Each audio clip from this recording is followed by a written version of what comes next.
Christians, in whom do you believe? I believe in God the Father Almighty, maker of heaven and earth. I believe in Jesus Christ, his only Son, our Lord, who was conceived by the Holy Spirit and born of the Virgin Mary. He suffered under Pontius Pilate, was crucified, died, and was buried. He descended into hell. The third day he rose again from the dead. He ascended into heaven and is seated at the right hand of God, the Father Almighty. From there he will come to judge the living and the dead. I believe in the Holy Spirit, the Holy Catholic Church, the communion of saints, the forgiveness of sins, the resurrection of the body, and the life everlasting. Amen. You may be seated, and if the children would like to come forward for the children's sermon, Elder Joel Reed.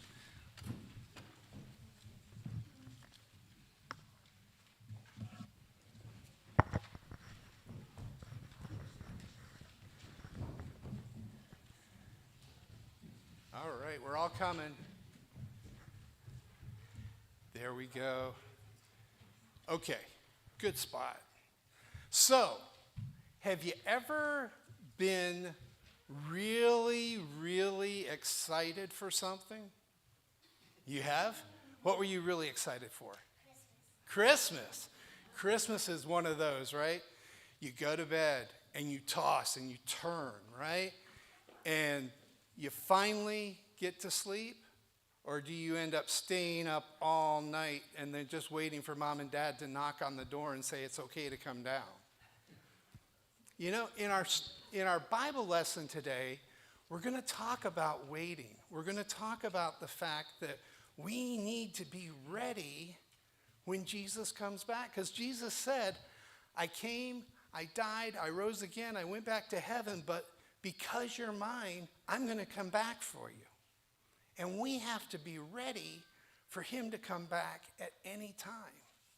You know, sometimes we wait and we fall asleep, right? We need to be awake and we need to be doing what God's called us to do. Because when Jesus comes, we want to be ready for when he comes. We don't want to be caught sleeping when he comes, do we? Let's pray. Dear Heavenly Father, we thank you that you loved us enough to send your Son, to pay a price we couldn't pay, and then the promise that he would come back for us. Father, we pray that you would help us to be more and more your people, that you would make us ready for when he comes back by doing what you've called us to do each and every day. In Jesus' name we pray. Amen.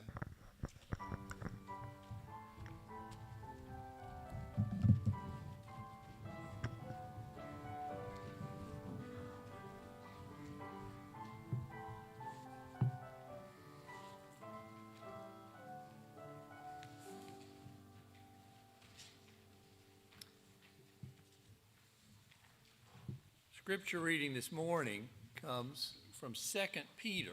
It is the entirety of the third chapter. This was written probably in the year AD 65. Simon Peter, the apostle at this point, long in years in service in the Lord, was imprisoned in Rome by the order of the Emperor Nero. He writes a second letter to the same audience of faithful Christians scattered around the Roman Empire to remind them of who God is, what God has done, and what he will do. Hear the word of the Lord, inspired by the Holy Spirit, to come from the pen of Peter, written for the church in 65 and the church in 2022. Hear the word of the Lord. This is now the second letter that I'm writing to you, beloved. In both of them, I'm stirring up your sincere mind by way of reminder that you should remember the predictions of the holy prophets and the commandment of the Lord and Savior through your apostles, knowing this, first of all, that scoffers will come in the last days with scoffing, following their own sinful desires. They will say, where's the promise of his coming? Ever since the fathers fell asleep, all things continue as they were from the beginning of creation. For they overlook this fact, that the heavens existed long ago, and the earth was formed out of water and through water by the word of God, and that by means of these, the world that then existed was deluged with water and perished. But by the same word, the heavens and earth that now exist are stored up for fire, being kept until the day of judgment and destruction of the ungodly. But do not overlook this one fact, beloved, that with the Lord, one day is as 1,000 years, and 1,000 years is one day.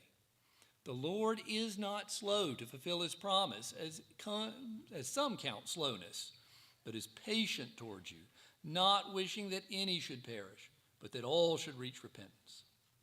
But the day of the Lord will come like a thief, and then the heavens will pass away with a roar, and the heavenly bodies will be burned up and dissolved, and the earth and the works that are done on it will be exposed.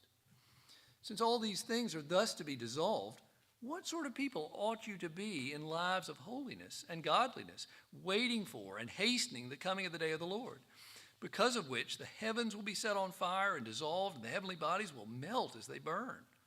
But according to his promise, we are waiting for a new heavens and a new earth in which righteousness dwells.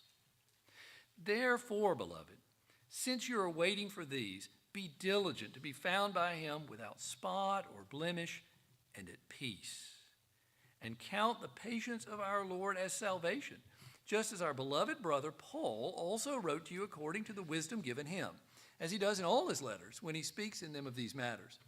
There are some things in them that are hard to understand, which the ignorant and unstable twist to their own destruction, as they do the other scriptures. You therefore, beloved, knowing this beforehand, take care that you are not carried away with the error of lawless people and lose your own stability, but grow in the grace and knowledge of our Lord and Savior Jesus Christ. To him be the glory, both now and to the day of eternity. Amen.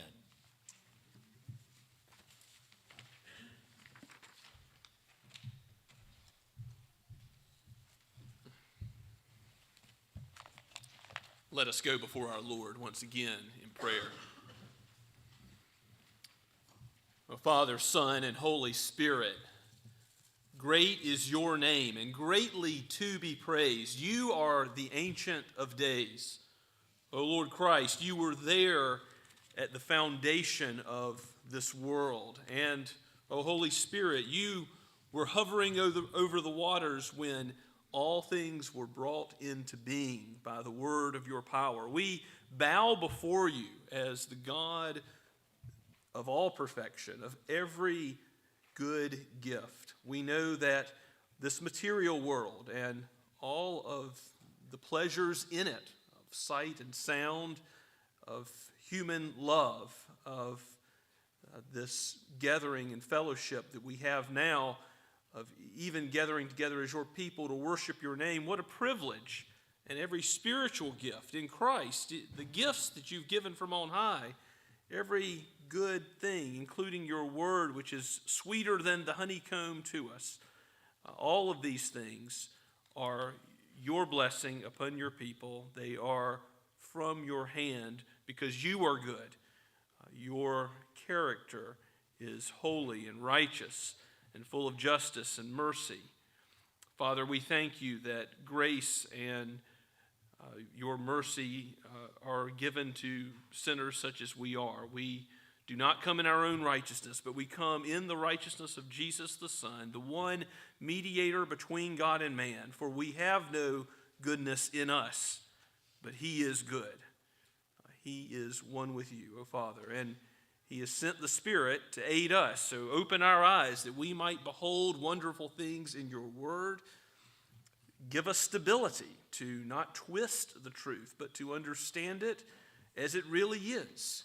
Give us your Holy Spirit to apply it to our lives so that we would not leave this place as we have entered, but we would be changed and made more like Christ, that we would indeed grow in grace. Help us, Lord. Help those who teach, especially as we bear that responsibility to lead others, to know the gospel, to know the kingdom of God and the king of that kingdom, the Lord Jesus himself. Help us as we minister to the youth of this church, Lord. Give us strength and help us know what calling you would have us to go to in terms of ministry in the community and opportunities we have to grow together and going to Bon Clarkin. Lord, bless the speakers even now for the upcoming retreats for the middle school and high schoolers. May they prepare and deliver your word in a way that is effective, and may your Holy Spirit bring about the purpose that you have for it, that it would not return void, but that it would convert the lost, that it would stir up your people to bear much good fruit for your name. All of our lives, we know that you are constantly at work in us, that we are called to work out our salvation with fear and trembling, for it is your Holy Spirit who is always with us. We are united with Christ. He is the vine and we are the branches, and without him we can do nothing. He is our life. So loosen our grip as your disciples on this world.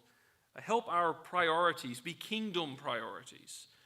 Let us not be self-focused, Lord, but help us to look to the needs of others more and more, the needs of our neighbors, the needs of fellow church members here in Scots Kirk and in your kingdom more broadly. Let us do good to one another. Let us be patient with one another. Let us forgive one another and be ready to receive forgiveness when appropriate. Lord, strengthen the marriages you've given in this church. Let the evil one not gain a foothold. And where there has been pain and damage, Father, may your Holy Spirit bind up those wounds and take what is broken and make it whole. We thank you, Lord, that you have given parents the special shepherding responsibility of the souls of young children. We pray for them as they seek to guide these young ones by the light of your word. Father, give us as a congregation a abiding love for one another that would be shown especially to the weak, to those who were recently converted, to those who are children, but also give us a respect to the aged, to the experienced, to those who have walked with you for many years. And Father, I thank you for many such men and women in Scots Kirk, and pray that you would bless these mature fruit-bearing gifts, these trees planted in righteousness by Christ, still being conformed to his image by your grace. Bless them with work to do even in their retirement years, and as they look toward home, as we all ought to be ready at any time for you to come again and take us to be where you are.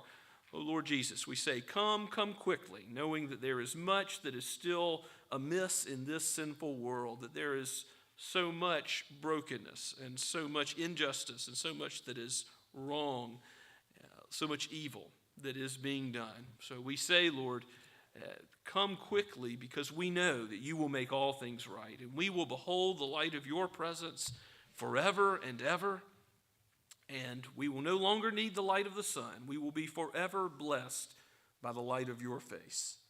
How we look forward to that day and eating the marriage supper of the Lamb as Christ has fulfilled all that is necessary by giving us his broken body, his shed blood.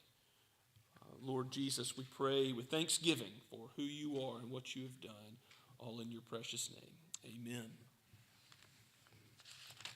Let us continue to worship the Lord together this morning as we sing from the Blue Book, the Blue Notebook. There is a higher throne, page 14.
Let us pray. O Lord, all glory, strength, honor, and power, and wisdom to your name forevermore. We bless you, our eternal King, knowing that with your power, being omnipotent, and with your love and care for your people being perfect, we have nothing to fear. We are yours. You are our God, and we are your people forevermore. And so you have prepared a place for us where we will dwell with you in your house forever. Help us now, as pilgrims going to that better land, live in light of that truth. Free us from worry and anxiety, and busy us in the work of your kingdom. Use our lives, use our gifts. Bless us materially and spiritually as a people and as individuals to do your will, all for the praise of your great name. For we ask it in Jesus' name, amen.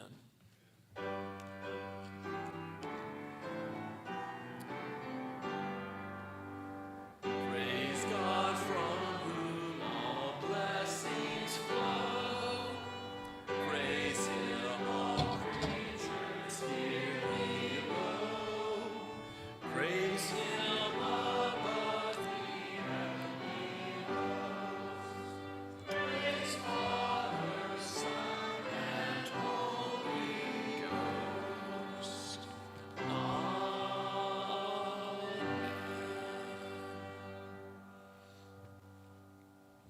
Please be seated and take your copy of God's Word and turn with me to Luke chapter 12. Luke chapter 12, we'll be looking this morning at verses 35 through 48. In the series of short parables, Jesus is going to teach his disciples about how to wait for his return. That is, his second coming. He's already preparing them. He's going to go once. He's going to die and be raised from the dead and ascend to heaven, but he's preparing them already for when he will come again. He's already taught them about how the Father has given them the kingdom to not fear, to not worry, to not store up treasure here on earth, because that's not where their inheritance lies, to store it up in heaven. And now, in light of that teaching, he gives them these words. May the Spirit open our eyes to understand what is given in the infallible, flawless Word of God, penned by Luke, breathed out by the Holy Spirit for each one of us here today. This is Christ speaking in verse 35. Stage rest for action and keep your lamps burning. And be like men who are waiting for their master to come home from the wedding feast, so that they may open the door to him at once when he comes and knocks. Blessed are those servants whom the master finds awake when he comes. Truly, I say to you, he will dress himself for service and have them recline at table, and he will come and serve them. If he comes in the second watch or in the third and finds them awake, blessed are those servants. But know this, that if the master of the house had known at what hour the thief was coming, he would not have left his house to be broken into. You also must be ready, for the Son of Man is coming at an hour you do not expect. Peter said, Lord, are you telling this parable for us or for all? And the Lord said, who then is the faithful and wise manager, whom his master will set over his household, to give them a portion of food at the proper time? Blessed is that servant whom his master will find doing so when he comes. Truly I say to you, he will set him over all his possessions.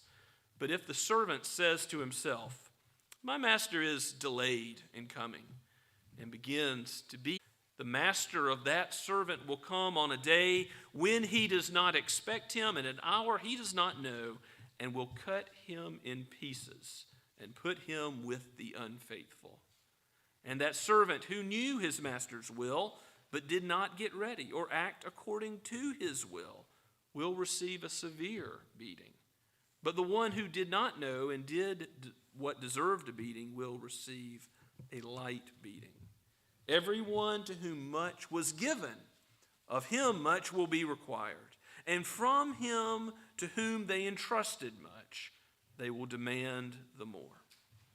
Let's pray together.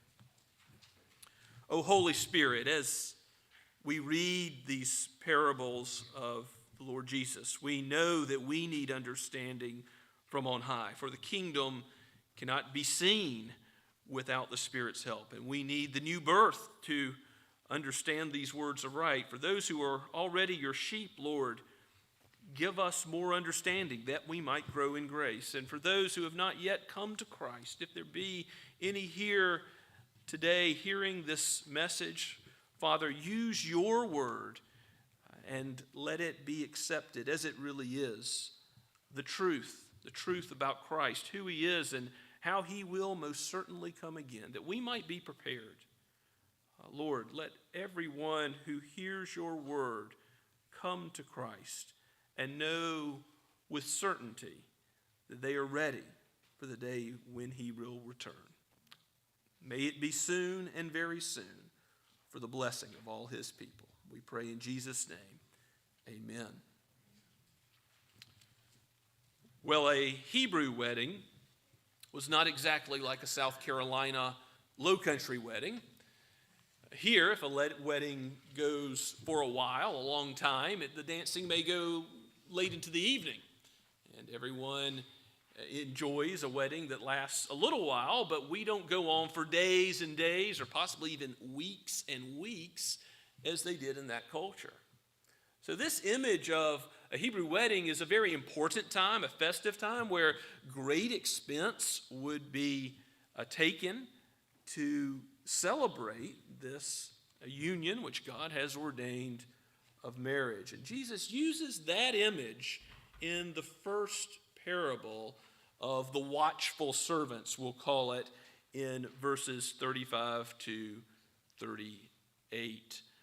And then there's a change in the image in verses 39 and 40 that we'll note. But go back with me to the beginning of our text where Jesus says, "Stay dressed for action," your translation might say, or "gird up your loins," some others might say. That's literally what the Hebrew means. Remember when God said to Job in chapter 38, "Dress for action, gird up your loins like a man. I will question you and you will answer me." Well, Job thought he was going to ask questions of God, but God says, get ready for physical activity. That was really the image of girding up your loins. Take your long robes, tuck it into your girdle, your belt, and get ready to run, wrestle, do something active. This statement here by Jesus is saying, stay dressed for action, be ready, and keep your lamps burning. Keep your lamps fueled with oil.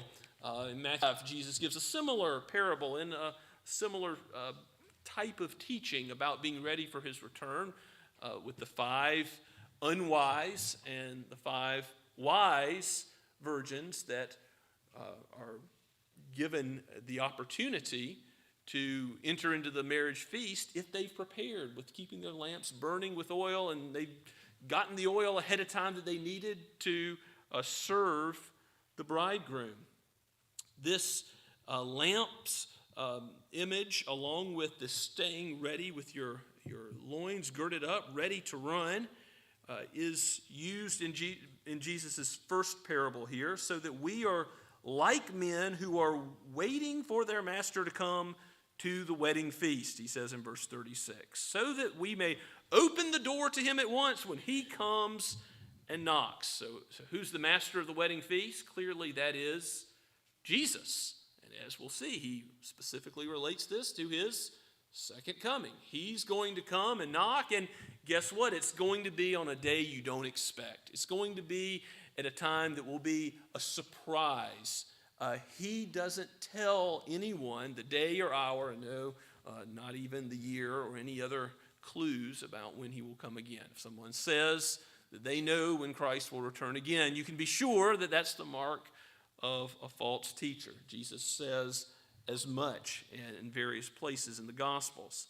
So he tells us to be ready when the master of the wedding feast is coming home. And blessed, verse 37, are those servants whom the master finds awake, who are ready and waiting and expecting the master to return.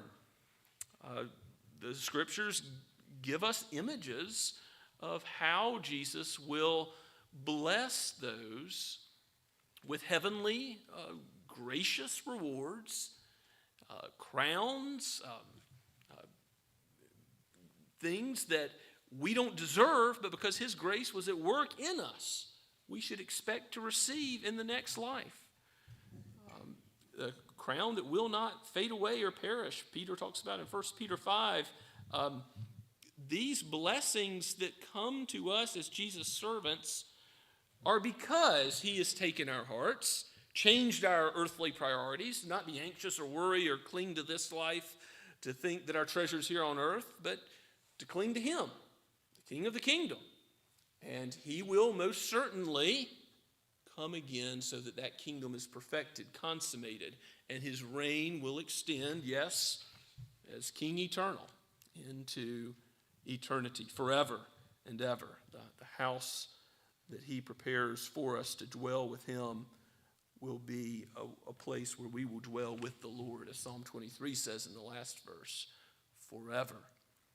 Jesus will recline with us at table. He will eat with us the marriage supper of the Lamb. Verse 37 says, truly I say to you, he will dress himself for service and have them recline at table and will come serve them. Now that would be unusual for a master to come serve his servants at the wedding feast, but that's just the image of Jesus, the type of leader and king that he is.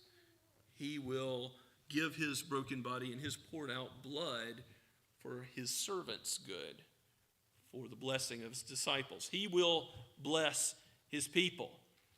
But there will be those that fall asleep. And this parable is meant to get our attention, to have us ask, are we those who are falling asleep, who aren't sure if Jesus is going to come? Maybe he's delayed in coming. Maybe he won't come at all, some may think. Or are we those that know the truth, that he's told us in his word over and over again, that he is coming at an unexpected, unannounced time? It says in verse 38, if he comes in the second watch or the third, these are divisions of the night, and the Hebrews had one way of dividing it, the Romans had another, but probably after midnight. It's going to be late at night, and you might be sleepy after midnight, but are your lamps trimmed and burning? Are you dressed for action, ready and expecting the master to come home even at that late hour? These servants will be blessed if they are, but we know that some will be asleep and not ready when Jesus comes again. What a tragedy. Revelation 22, in the final chapter of Scripture, it speaks about how on the day of Christ's return, the unholy will be unholy still. The filthy will be filthy still. But the righteous will be righteous still. The holy will be holy still. There's an idea that the time of salvation is past. It's done when Jesus returns. Today is the day of salvation. Today is the day for repentance and faith to look ahead to Jesus' return. When that day comes, the hour of repentance will be gone. And so Jesus changes the image in verse 39 and verse 40 to this image of a master of a house protecting it from a thief. He says, know that if the master of a house had known at what hour the thief was coming, he wouldn't have left his house to be broken into. So you also must be ready, for the Son of Man is coming at an hour you do not expect. The Son of Man is Jesus himself. That is self-designation in the Scriptures. He calls himself the Son of Man more than any other title. And you can see what he means by that by going back to the Old Testament. And certainly the Pharisees and scribes and those who opposed Jesus would have known Daniel chapter 7. And maybe you'll turn there with me to Daniel 7. just read a couple of verses. Lamentations, Ezekiel, Daniel, and chapter 7, verses 13, 14. I'll just read for us this great vision that Daniel the prophet receives. He says this. Listen to what it says about the Son of Man. I saw in the night visions, and behold, with the clouds of heaven, there came one like a Son of Man. And he came to the Ancient of Days and was presented before him. And to him was given dominion and glory and a kingdom, that all peoples, nations, and languages should serve him. His dominion is an everlasting dominion which shall not pass away, and his kingdom one that shall not be destroyed. You see what kind of a king this is that Jesus will be. He is one with the Father, the Ancient of Days. He has glory equal with the Father. He has a kingdom that's shared with the Father forever and ever, and everyone shall serve him. It is clearly an indication of his divinity. So you can see how Jesus' opponents would not like this reference to the Son of Man. But it was also ambiguous because in the prophet Ezekiel, in many places, it says, O Son of Man, prophesy. And what does that mean? It just means for Ezekiel, son of Adam, son of the dirt, to say something amazing from God, the Holy Spirit, giving him the exact words that he would have him say. But the Son of Man in Ezekiel means just a man. So by using the word Son of Man, Jesus isn't arrested, killed, taken off of this world before his time comes. It was part of how he designed his life to go forward, for him to not go until the time had come in his earthly ministry. So the Son of Man being someone that is divine, but also a human being. Jesus is both God and man. He will come at an hour you do not expect. And the thief, obviously being compared to Jesus, don't press the details of the parables to mean something they don't. The idea is Jesus will be like a thief who you don't know when the thief is going to come at some hour of night. But some people do this, not really in this parable because it's so obviously wrong, but in other parables that we'll talk about as we go through Luke's gospel. They try to take some detail and grab a hold of it and lead it somewhere where it just isn't scripturally warranted. The idea behind interpreting the parables is that there's some aspects of analogy. But here the thief is only like Christ in one respect. Jesus isn't immoral. Jesus is the sinless one. Jesus is not doing anything evil as a thief is doing. So I want to make that obvious point in passing, as it will be helpful to you when you're considering any of the parables. Don't press the details.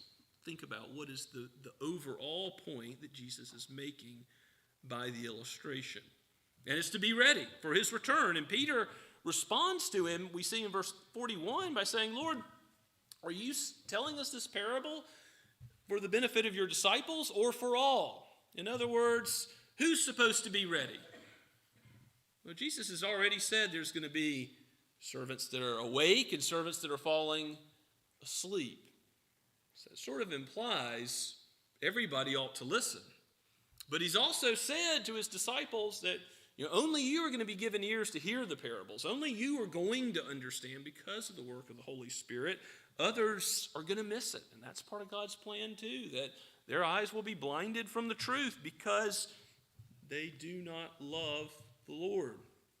And the Pharisees have just been criticizing Jesus, and Jesus has spoken of their leaven, hypocrisy, and their the lack of aid they're giving to others and keeping others out of the kingdom, how their gospel is making those that are their disciples twice the child of hell that they themselves are. So read what Jesus says in response to Peter in light of that, in light of his opponents and how he is seeking for everyone to understand that their version of Judaism will not lead to everlasting life, will not lead to an eternal kingdom.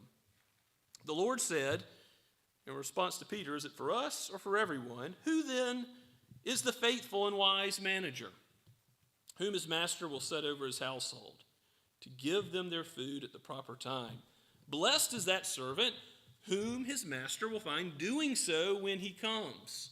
Again, blessed is the servant who's doing what he ought to be doing, busying himself, using his talents and time and treasure to do the master's will. There's an idea that it's not just those who say, Lord, Lord, but those who are going about the business of Jesus' kingdom, who really do have their hearts changed. Now, is that the case with the Pharisees and scribes? They said they believed the Old Testament, but they rejected the Messiah of the Old Testament. They claimed to be those who understood the law of God, and yet they've rejected the author of that law. So, the blessed servants will be doing Christ's word. They will be involved in his kingdom activity, even though others may say they are serving him. And we'll talk about the different light that others receive. The Pharisees have received great light because they've known the Old Testament. They've known the Old Covenant. But verse 45, if the servant says to himself, my master is delayed in coming, and begins to beat the male and female servants, well, what kind of a servant is this? Obviously, an unfaithful servant. So Jesus is, by implication, talking about unfaithful servants, answering Peter's question. This is for you, so that you're ready, but it's also so those who are unfaithful hear this word and are warned against the coming condemnation that they will receive. They are still in their sins if they have not received God's Messiah. The unfaithful servants say, my master's delayed in coming. Maybe they hope he never comes back. Maybe they want to do what they want to do, beat the male and female servants. It seems like a gratuitous evil, and eat and drink and get drunk. They want to engage in the pleasures of this world. They don't want to do the master's will. The master of that servant will come on a day when he does not expect him. He's eating and drinking and getting drunk or beating male and female servants. And what will the master do? He will judge. He will cut him in pieces and put him with the unfaithful. That's a harsh image. But God judges sin. There is an everlasting hell for those who reject the Messiah. There is, in the teaching of Christ, much emphasis placed on that judgment so that we might be anxious and fear and not say to ourselves, we'll be okay. If God's a God of love, he'll just let everyone into his heaven. Not understanding the seriousness of sin, not understanding that he sent Christ to die so that this problem might be solved for us, that those who have faith in him will be atoned for, have our sin washed and covered and made as white as snow. But to reject God's Messiah, don't think that you will be given a pass, given mercy or grace. No, he will cut to pieces those unfaithful servants and number them amongst the goats, those who did not know the master. Verse 47, Jesus says, that servant who knew his master's will, but did not get ready or act according to his will receive a severe beating. And there's a justice here that reflects the more knowledge that someone had of the gospel, and still they reject it, as the scribes and Pharisees had the old covenant, had the scriptures. They will receive a more severe beating. Remember, they're leading others astray. They have a more sin that they're guilty of. And they receive Jesus' harshest condemnation in the Gospels. And everyone to whom much is given, much will be required. That principle that Jesus concludes the parable is true for the religious leaders that have been seeking to kill him, viewing Jesus as a threat to their religious system of self-righteousness, of appearing before God and saying, I've kept the law, I've done it myself. Not possible. We must count it all loss, count our own righteousness as nothing, and turn to Jesus and be found in him with a righteousness not coming from ourselves, not coming from the law, measuring up to the law, but in Jesus measuring up to the law, and in Jesus atoning for our sin. And if we have that righteousness, then we are ready for Christ's return. We can be assured, even though the record of our life isn't completed, all of our steps aren't done. Well, we haven't yet loved our neighbor or not loved our neighbor. We haven't yet loved God or failed to love God for all of our days. You can see how the record of our life is not even complete. It doesn't make sense that we can know we'll be accepted in God's heaven, his perfect presence. But Christ's life, his record is complete. He's lived and he's died and he's been raised again in victory, showing that it's been accomplished. He's the sinless one. And if we're in him, we can be sure that when he comes again, we will go to dwell with him. This is our hope, and it is a sure hope. Don't think that the master is delayed. Don't think that a mere outward religion is going to help you at all. It's not going to help the scribes and Pharisees in Jesus' day, and it won't help us either. If we are just putting on a face, a mask to say, I'm a Christian, I'm culturally doing what Christians do. No, don't just honor God with your lips. Honor him with your hearts. Give him all of who you are. Put up treasure in heaven and not here on earth. Readiness will mean that we will do good works in the name of Christ. Maybe you'll turn with me to Philippians chapter 1. In Philippians 1, Jesus, the day of the Lord, as it's called in the Old Testament by the prophets, is referred to by the Apostle Paul.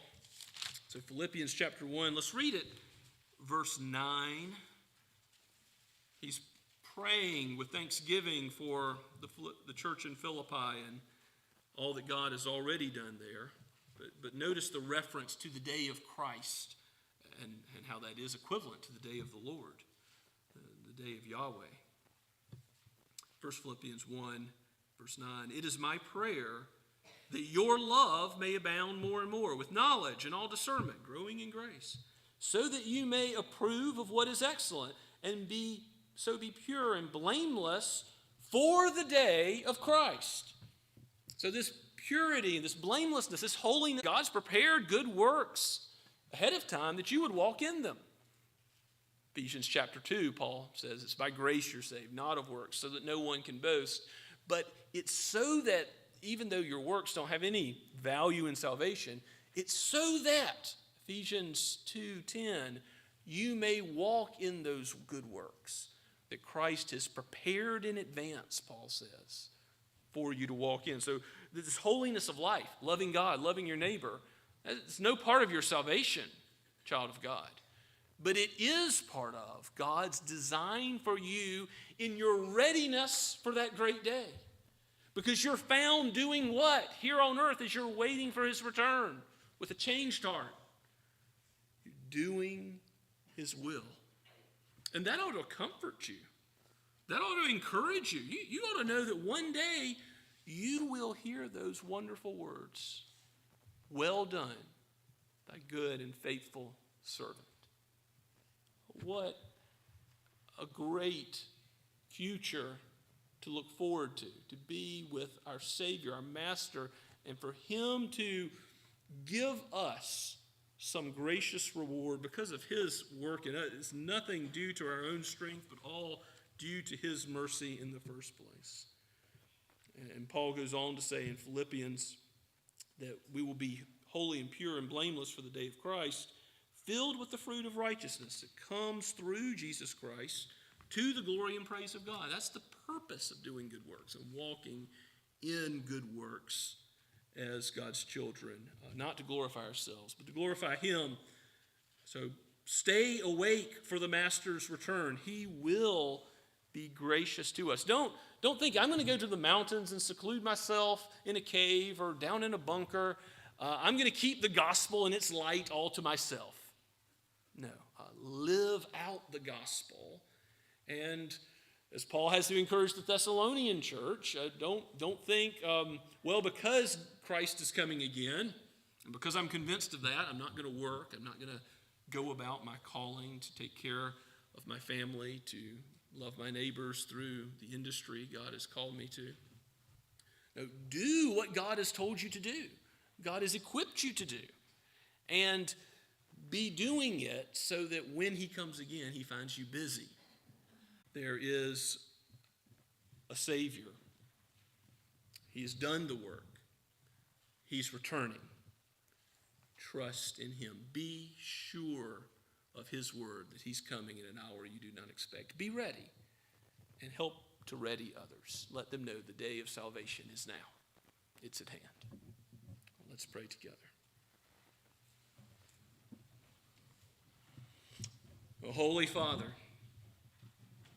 it is your design that Christ would come again in power and glory and judge the earth. This will be a day of reckoning, a day of darkness and gloom for those who do not know him. So prepare us and continue to work in us and transform us to be more like him. And Lord, convert those who have not yet come to Christ. Use our words. Give us opportunities to show that this world is nothing, absolutely nothing in comparison to the heavenly kingdom which is imperishable. The heavenly glory, even gracious gifts, crowns, and honor that is given from you freely on high to your people, that we would be set up as rulers, having possessions in your kingdom, and given such a stewardship is a mind-blowing reality. Oh Lord Jesus, come quickly, as we will be waiting for you. We pray in Christ's name, amen. Let us sing in response to God's word, Trinity hymnal number 322, O come quickly, dread judge of all.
As you wait, people of God, go knowing that his servants are forever blessed.